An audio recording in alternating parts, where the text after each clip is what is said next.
Resume change ഉണ്ടാകണമെന്ന് ഒരുപാട് പേർ ആഗ്രഹിക്കുന്നുണ്ട്. അതിൽ ഏറ്റവും മുന്നിൽ നിൽക്കുന്നത് കോൺഗ്രസ് ആണ്. എപ്പോഴും ഈ ഭരണഘടന അട്ടിമറിക്കാൻ, ജനാധിപത്യ സംവിധാനങ്ങൾ ശരിയല്ല എന്ന് പറഞ്ഞുകൊണ്ട് വോട്ട് ചോരിയുമായി രംഗത്ത് വരുന്നത് എങ്ങനെയും അവർക്ക് ഇപ്പൊ ഈ 2014 ശേഷമുള്ള സർക്കാരിനെ അട്ടിമറിക്കണം. അതിനുവേണ്ടി ആരെ കൂടെ വേണമെങ്കിലും, ഏത് രാജ്യദ്രോഹ ശക്തികളുടെ കൂടെ വേണമെങ്കിലും കൂട്ടുകൂടാൻ ഇവർക്ക് ഒരു മടിയുമില്ല എന്നുള്ളതാണ് കോൺഗ്രസിന്റെ ഒരു പ്രത്യേകത. പ്രത്യേകിച്ച് അവർ നരേന്ദ്രമോദി വല്ലാതെ ഭയപ്പെടുന്നുണ്ട്.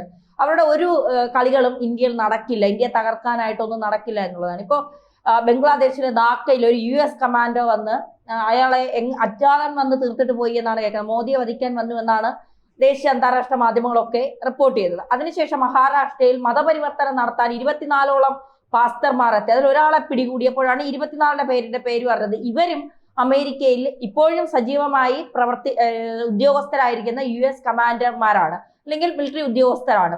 ബിസിനസ് ആവശ്യത്തിനെന്ന് പറഞ്ഞാണ് വിസ എടുത്ത് വരുന്നത്, പക്ഷെ ലക്ഷ്യം മോദിയാണ്.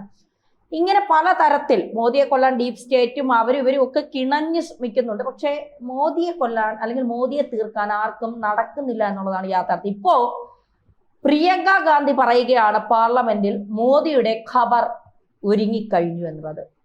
പ്രിയങ്ക ഗാന്ധി ഇത് പറയുമ്പോൾ നമ്മൾ സൂക്ഷിക്കണം എന്നുള്ളതല്ല, പക്ഷേ എന്താണ് പ്രിയങ്ക ഇത് പറയാനുള്ള കാരണം എന്നുള്ളതൊരു പ്രധാന ഗൗരവമേറിയ ഒരു ചോദ്യമല്ലേ. ഇതിനകത്ത് വളരെ കൃത്യമായിട്ട് അല്ലെങ്കിൽ നമ്മൾ ശ്രദ്ധിക്കേണ്ട ഒരു കാര്യമുണ്ട്. നിസ്സാരമല്ലത്. പ്രിയങ്ക ഗാന്ധി പറഞ്ഞ വാചകം മോദിയുടെ ഖബർ ഒരുങ്ങിയിരിക്കുന്നു, പാർലമെന്റിലാണെന്ന് പറഞ്ഞത്, റെക്കോർഡാണ്. ഖബർ എന്ന് പറയുന്ന വാചകം ആരും ശ്രദ്ധിച്ചു കാണത്തില്ല, മാധ്യമങ്ങൾ പോലും ശ്രദ്ധിച്ചു. ഖബർ എവിടെയാണ് ഉപയോഗിക്കുന്നത്? ഖബർ എന്ന് പറഞ്ഞ വാചകം ഉപയോഗിക്കുന്നത് മുസ്ലിങ്ങളാണ്. അപ്പം മുസ്ലിങ്ങൾ എന്തുവായാലും നല്ല മുസ്ലിങ്ങൾ, ഇന്ത്യയിലെ ആൾക്കാർ അത്തരത്തിൽ മോദിയുടെ വധവുമായിട്ട് അല്ലെങ്കിൽ ബന്ധവുമായിട്ട് ബന്ധപ്പെട്ട് സംസാരിക്കുകയും അല്ലെങ്കിൽ മോദിയുടെ ഖബർ എന്ന് പറയാനും സാധ്യത ഇല്ല. പക്ഷെ ഇത് ഇസ്ലാമിസ്റ്റുകളുടെ വേർഡാണ്.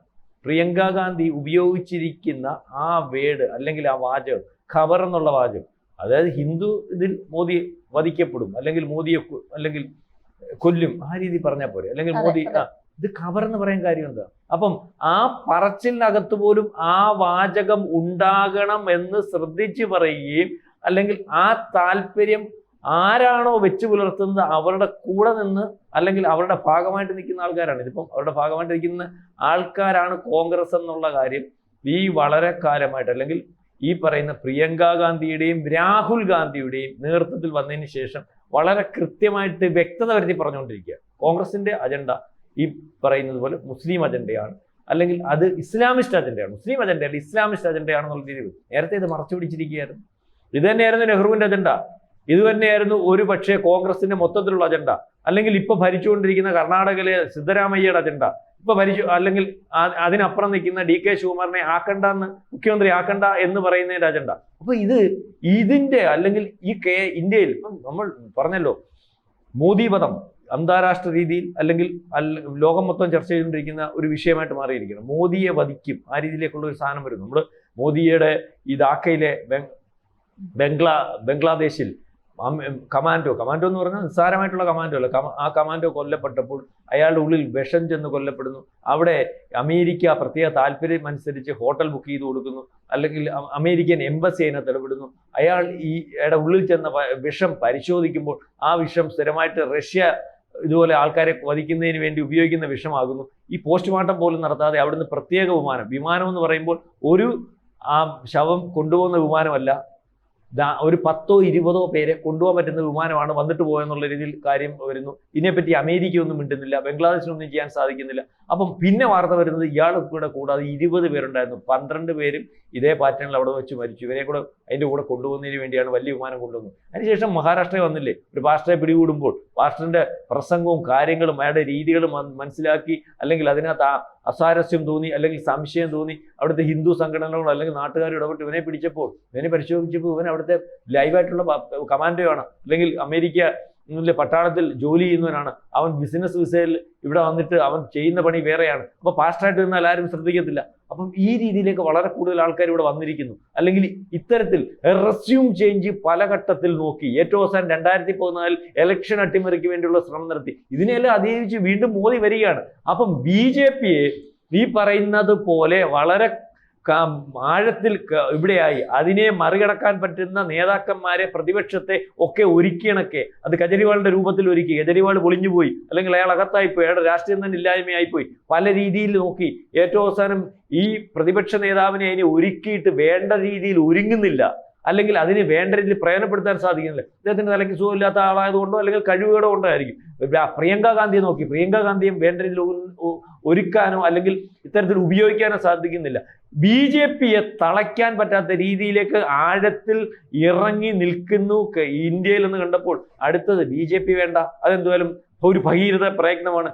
അതിനിപ്പം നേതൃത്വം കൊടുക്കുന്ന, ഇന്ത്യയെ നയിക്കുന്ന, ലോക നിലവാരത്തിലേക്ക് എത്തുന്ന അല്ലെങ്കിൽ എത്തിക്കുന്ന ഒരു നേതാവുണ്ടല്ലോ, അദ്ദേഹത്തെ എങ്ങനെയും വധിച്ചാൽ മതി, അല്ലെങ്കിൽ കൊന്നാൽ മതി, ഈ രീതിയിലേക്കുള്ളൊരു നീക്കം നടക്കുന്നുണ്ട്.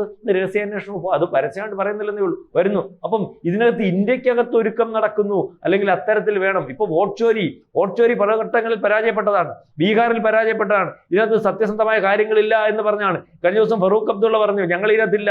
കാരണം ഇതിനകത്ത് SIR എന്ന് പറയുന്നത് ഈ രാജ്യത്തല്ലാത്ത രോഹിംഗ്യങ്ങളെയും ഈ രാജ്യത്തല്ലാത്ത ബംഗ്ലാദേശികളെയും അല്ലെങ്കിൽ ഈ രാജ്യത്തെ ജനാധിപത്യ സംവിധാനത്തെ സംശുദ്ധീകരിക്കുന്നതിന് അല്ലെങ്കിൽ ശുദ്ധീകരിക്കുന്നതിന് വേണ്ടിയുള്ള പ്രക്രിയയാണ്. ഞങ്ങൾ അതിനകത്ത് കോൺഗ്രസിന്റെ ആ മുദ്രാവാക്യത്തോട്ടോ ആ നിലപാടിനോടോ ഇല്ല. പക്ഷേ കോൺഗ്രസ് അതിന്റെ പുറകിൽ നിൽക്കുന്നതിനകത്ത് ഒരു അജണ്ടയുണ്ട് തന്നെ. അത് ആർക്ക് മനസ്സിലാവും? ഈ പറയുന്ന എല്ലാവർക്കും മനസ്സിലാവും. എന്താണെന്ന് അറിയാമോ? ഇതിനകത്തൊന്ന് പുറത്താക്കുന്നവരെ ഈ മുദ്രാവാക്യത്തിന്റെ പുറകിൽ ഈ മനസ്സിലാവാത്ത രീതിയിൽ ഇങ്ങനെ നിന്നാൽ മതി. വോട്ട് ചോരി, വോട്ടെല്ലാം അവനെ വെട്ടിക്കളയുന്നു, അല്ലെങ്കിൽ ഇത്തരത്തിൽ അനീതി കാണിക്കുന്നു എന്നുള്ള രീതിയിൽ പ്രചാരണം നടത്തുന്നു. സാധാരണക്കാരനൊന്നും ശ്രദ്ധിക്കത്തില്ല, മനസ്സിലാക്കത്തില്ല. ഈ രാഹുൽ ഗാന്ധി പറയുന്നത് കൊണ്ട് എന്തേലും കാണും എന്ന് വിചാരിക്കും. ഇതിനകത്ത് ഈ പുറത്താക്കുന്നവന്മാരെ കലാപം ഉണ്ടാക്കുന്നതിന് വേണ്ടി ഇന്ത്യക്കകത്ത് വളരെ ദീർഘമായിട്ട് പ്രതിഷ്ഠിച്ചിട്ടുള്ളവരാണല്ലോ. അല്ലെങ്കിൽ ഈ ബംഗ്ലാദേശികൾ, ഈ രോഹിംഗ്യങ്ങൾ, ഇവർക്ക് വോട്ട് കൂടെ കൊടുത്തായിരുന്നു. ജനാധിപത്യത്തിനകത്തും അവർക്ക് ഇഷ്ടമുള്ള രീതിയിൽ അട്ടിമറി നടത്തുന്നതിന് വേണ്ടിയാണ്. ഇവരെ ഉപയോഗിച്ച് കലാപം നടത്താം. അതാണ് ഇത് ലൈവായിട്ട് നിർത്തുന്നത്. അപ്പം ഈ കലാപത്തിന്റെ അകത്തും ഈ മുദ്രാവാക്യം ഉയർന്നു. ഈ മുദ്രാവാക്യം, അതെങ്കിൽ മോദിയുടെ ഖബർ ഉടനെ ഒരുങ്ങും, മോദിയുടെ ഖബർ ഉടനെ കാണും.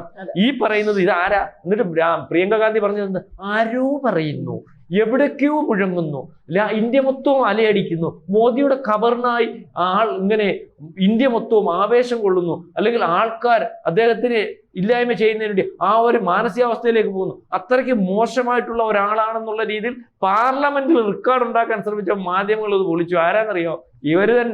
ഇവര് പറയിച്ചതാ, ഇവരുടെ ആൾക്കാരാ. അതായത് രാജസ്ഥാനിലെ ജയ്പൂരിലുള്ള സിറ്റിയിലെ വനിതാ കോൺഗ്രസ് നേതാവ് മഞ്ജു ലത മീണ ഇവര് പറഞ്ഞതാ. ഇത് പറഞ്ഞത് അവിടെ നിന്ന് പറഞ്ഞു. ഇപ്പം വോട്ട് ചോരി ഡൽഹി നടത്തിക്കൊണ്ടിരിക്കുകയല്ലേ, രാഷ്ട്രപതിക്ക് വളരെ കൂടുതൽ ആൾക്കാരെ 5 കോടി ആൾക്കാരെ ഇരുന്നിട്ടോട്ടെ, 5 കോടി ഒപ്പിട്ടാലെന്തോ. ഇതിനകത്ത് ഇപ്പൊ തന്നെ 2011 ഇവിടെ വന്നവൻ 2 കോടി ഉണ്ടെന്ന ബംഗ്ലാദേശിലെ കണക്ക്. ഇപ്പൊ 5 കോടി പുറത്ത് കാണും. ആ രീതിയിൽ കാണും. അപ്പൊ ഇതിനകത്ത് കൃത്യമായ ഒരു അജണ്ടയുണ്ട്. മോദിയെ വധിക്കാൻ ഈ പറയുന്ന അമേരിക്ക ശ്രമിക്കുന്നുണ്ടെങ്കിൽ, മോദിയെ വധിക്കാൻ പാകിസ്ഥാൻ ശ്രമിക്കുന്നുണ്ടെങ്കിൽ, മോദിയെ മരണപ്പെടണമെന്ന് സിറിയ ശ്രമിക്കുന്നുണ്ടെങ്കിൽ, ബംഗ്ലാദേശിൽ അതിന് ആൾക്കാരെ ഒരുക്കുന്നുണ്ടെങ്കിൽ, ഇന്ത്യക്കകത്ത് അതിനുള്ള സാഹചര്യം ഉണ്ടെങ്കിൽ അത് ഉരുത്തിരിക്കുന്നതിന് വേണ്ടി ഇവിടുത്തെ പ്രതിപക്ഷത്തെയും അല്ലെങ്കിൽ പ്രതിപക്ഷ നേതാവിനെയും ഏറ്റവും അവസാനം പ്രിയങ്ക ഗാന്ധിയും ഒക്കെ ആഗ്രഹിക്കുന്നു, അല്ലെങ്കിൽ അതിന് ഒരുക്കം നടത്തുന്നു, അതിനുവേണ്ടി മുദ്രാവാക്യം തയ്യാറാക്കുന്നു. ആ മുദ്രാവാക്യത്തിനകത്ത് ഒരു ഖബർ ഉള്ളത് അത് ഇസ്ലാമിസ്റ്റുകളുടെ താല്പര്യമാണ്. ഈ താല്പര്യം തന്നെയാണ് ഇന്ത്യക്ക് വെളിയിലും നടന്നുകൊണ്ടിരിക്കുന്നത്. അവരാണ് ഇത് ഒരുക്കുന്നത്, അവരുടെ താല്പര്യമാണ്, ഇന്ത്യയുടെ താല്പര്യമല്ല. അതാണ് ഇതിനകത്തുനിന്ന് വന്ന് ഇത് നിഗൂഢമാണ്, വളരെ വലിയ വലിപ്പത്തിൽ പദ്ധതിയിട്ടിട്ടുള്ളതാണ്. അതിന് വേണ്ടി ആൾക്കാരെ ഏൽപ്പിച്ചിട്ടുണ്ടെങ്കിൽ ആ ആൾക്കാർ ഈ പറയുന്നത് പോലെ നമ്മൾ ആലോചിക്കുമ്പോൾ ഇപ്പോൾ മനസ്സിലാവുന്നത് ഒരുപക്ഷെ പ്രിയങ്ക ഗാന്ധിയുടെ മുഖത്തോടു കൂടിയുള്ള ആളായിരിക്കും, അല്ലെങ്കിൽ രാഹുൽ ഗാന്ധിയുടെ മുഖത്തോടു കൂടിയുള്ള ആളായിരിക്കും. അതിനകത്ത് വേറെ കാര്യമൊന്നുമില്ല. ഏതായാലും എല്ലാം പൊളിയുകയാണ്, പദ്ധതികളെല്ലാം പൊളിക്കുകയാണ്. ആരാണ് ഇതിൻ്റെയൊക്കെ പുറകിൽ? ഏറ്റവും അവസാനം ഇനി ഞങ്ങൾക്ക് കലാപം നോക്കി, പല കലാപങ്ങളും നോക്കി, പൗരത്വ നിയമത്തിന്റെ പേരിൽ, അത് കഴിഞ്ഞ് കാർഷിക നിയമത്തിന്റെ പേരിൽ ജൻസികൾ പലയിടത്തും വന്നപ്പോൾ വാ ജൻസി എന്താ ജൻസി ഇവിടെ ഇല്ലയോ? പരസ്യമായിട്ട് ഇയാൾ രാജസ്ഥാനിൽ പ്രസംഗിച്ചില്ലേ? ഇവിടുത്തെ ചെറുപ്പക്കാർ ഇറങ്ങൂ, അടിച്ചു പൊളിക്കൂ, പാർലമെന്റ് പിടിക്കൂ, എന്നെ കയറ്റി ഇരുത്തൂ എന്നൊക്കെ പറഞ്ഞു. അവിടെ നീ അവിടെ ഇരിക്കണ്ട, നീ നിലത്തിരുന്ന ഒരു ജനാധിപത്യ സംവിധാനം ഉണ്ട്, ഇവിടെ വൃത്തിയായിട്ട് പോകുന്നുണ്ടെന്ന് ഇവിടുത്തെ 40-45% ചെറുപ്പക്കാർ പറഞ്ഞു കഴിഞ്ഞു. എന്നിട്ട് ഇപ്പൊ ഏറ്റവും അവസാനം ഇതെല്ലാം ഈ രീതിയിലാക്കിയ ഒരുക്കിയ ഇന്ത്യയെ നയിക്കുന്ന മുന്നോട്ട് കൊണ്ടുപോകുന്ന ലോകത്തെ ഭയപ്പെടുന്ന വികസനത്തിലേക്ക് അമേരിക്കയ്ക്ക് പോലും IMF-ന് പോലും ഈ അത്ഭുതത്തോടു കൂടി നോക്കിക്കാണേണ്ടി വരുന്ന, അല്ലെങ്കിൽ ഇന്ത്യയുടെ എക്കണോമിക്കൽ ഗ്രോത്ത് സ്ഥിരവും അല്ലെങ്കിൽ വളരെ സ്പീഡിലുള്ളതുമാണെന്ന് പറയേണ്ടി വരുന്ന ഒരവസ്ഥയിലേക്ക് ഇന്ത്യയെ കൊണ്ടുപോകുന്നതിനകത്തുനിന്ന് അത് കൊണ്ടുപോകുന്ന ആളിനെ അങ്ങ് തട്ടിക്കളയാം, അതിന് വെളിയിൽ നാളുണ്ടെങ്കിൽ ഞങ്ങൾ കൂടെ നിൽക്കാം എന്നുള്ള രീതിയിലേക്കുള്ള സംസാരമാണ്. ഇത് പാർലമെന്റിൽ വരെയായി. ഒതുക്കത്തിൽ പറഞ്ഞതാ, ഇതൊരു മുദ്രാവാക്യമാക്കിയിട്ട് അല്ലെങ്കിൽ പ്രചരണമാക്കിയിട്ട് ആ പാർലമെന്റിൽ റെക്കോർഡാക്കിയിട്ട് വന്നു. പക്ഷെ പറഞ്ഞതാരാന്ന് മനസ്സിലായി, ആരുടെ ഉദ്ദേശമെന്ന് മനസ്സിലായി. വളരെ സൂക്ഷിക്കേണ്ട അവസ്ഥയാണ്. അങ്ങനെ സൂക്ഷിച്ച് തന്നെയാണ് BJP മുന്നോട്ട് പോകുന്നത്. ഒന്നും കാണാതെ കരുതാതെ പോകുന്നില്ല.